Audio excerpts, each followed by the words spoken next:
Hello అండి. అందరూ బాగున్నారా? నేను బాగున్నాను. మీరు కూడా బాగుండాలని మనస్ఫూర్తిగా కోరుకుంటున్నా.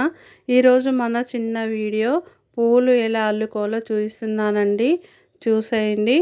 పువ్వులు అటు 2 ఇటు 2 తీసుకొని ఇలా దారాన్ని తీసుకొని దారానికి పెట్టుకోవాలండి. చూడండి, ఇట్లా కింది వైపు నుంచి ఒకసారి అలా తిప్పుకొని ఒక్క మెలిక వేసుకొని ఇలా పువ్వులకు వేసేసుకొని గుంజుకోవాలి. అంతే అండి. ముడి పడిపోతుంది. గట్టిగా కూడా ఉంటుందండి, ఊడిపోవు. ఎక్కువగా కూడా సాగవు ఇలా అల్లుకోవడం వల్ల. కనకాంబరాలు చాలా బాగా అల్లడం వస్తుందండి. ఫస్ట్ నేర్చుకునే వాళ్ళు కనకాంబరాలతోటి అల్లడం నేర్చుకోండి. ఎందుకంటే ఈ పువ్వులు తేలికగా ఉంటాయి కాబట్టి అల్లడం ఈజీ అవుతుందండి.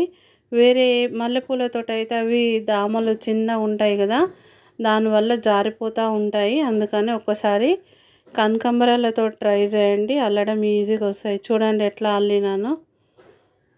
మీకు ఈ వీడియో నచ్చినట్లయితే లైక్ చేయండి, షేర్ చేయండి, మన ఛానల్ని సబ్స్క్రైబ్ చేసుకోండి. చూస్తున్నారు కదా, వీడియోలో చూపిస్తున్నట్లు అట్లా అల్లేసుకోండి. కనకాంబరాలు 2-3 రోజులైనా ఖరాబ్ కాకుండా ఉంటాయి కదండి, బాగుంటాయి. మల్లెపూలు అల్లడం కొంచెం కష్టం కానీ కనకాంబరాలు అల్లుకోవడం చాలా తేలికండి. ఒకసారి ట్రై చేయండి. మరొక వీడియోలో మళ్ళీ కలుద్దాం.